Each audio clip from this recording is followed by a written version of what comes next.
दूध हमारी अहम ज़रूरतों में से एक उत्पाद जो स्वास्थ्य और स्वाद दोनों लाभ देता है। विज्ञान और तकनीक के इस्तेमाल और सही प्रबंधन ने दूध के उत्पादन को बढ़ाने में मदद की और इसी विकास की यादगार के तौर पर 1 जून को विश्व दूध दिवस मनाया जाता है। दुग्ध उत्पादन और डेयरी उद्योग में नवीन प्रौद्योगिकी के योगदान पर ज्ञान विज्ञान की एक रिपोर्ट। मानव ने कब और कैसे मवेशियों से मिलने वाले दूध का सेवन शुरू किया, इसकी शायद ही सही जानकारी हो।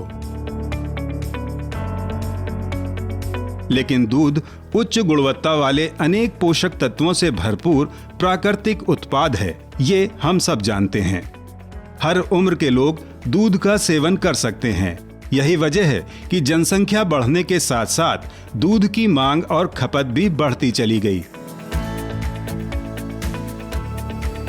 और उत्पादन तथा मांग के बीच एक बड़ा गैप पैदा हो गया। भारत में इसे दूर करने के लिए 1970 में डॉक्टर वर्गीस कुरियन के नेतृत्व में श्वेत क्रांति का जन्म हुआ, जिसने डेयरी उद्योग को एक सहकारी समिति बनाकर नया आयाम दिया। नए प्रबंधन और नवीन तकनीक के इस्तेमाल ने भारत को दुनिया का सबसे ज्यादा दूध उत्पादन करने वाला देश बना दिया। इस योगदान की याद में डॉक्टर वर्गीस के जन्मदिन पर हर साल 26 नवंबर को देश में राष्ट्रीय दुग्ध दिवस भी मनाया जाता है। इस साल विश्व दुग्ध दिवस के मौके पर भारत में भी राष्ट्रीय डेयरी अनुसंधान संस्थान के नेतृत्व में एक वेबिनार का आयोजन किया गया, जिसमें देश के विभिन्न पशु चिकित्सा और कृषि विश्वविद्यालयों के प्रतिभागियों ने हिस्सा लिया। इस मौके पर भारतीय डेयरी में कृत्रिम गर्भाधान के फायदे पर doctor Verghese Kurien memorial lecture का आयोजन किया गया। This is a great day, and on this day we are paying also a rich tribute to Dr. Verghese Kurian, who has transformed the Indian livestock industry as a whole. That's why he has been named as Milkman of India, and also father of white revolution in the country. So friends, I'll not take much time, because he's one of the best orator I have ever seen, Mr. Professor Srivastava.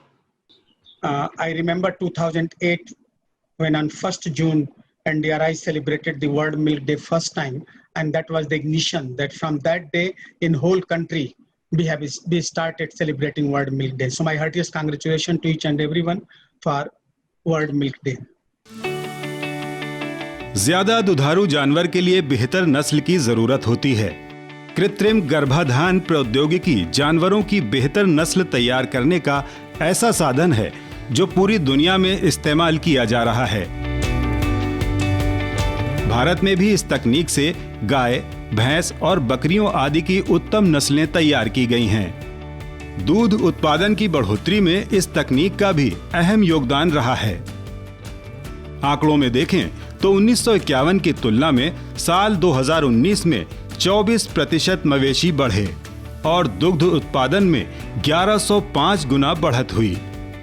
साल 2018-19 में देश में 6,54,000 करोड़ रुपए की कीमत का दूध उत्पादन किया गया।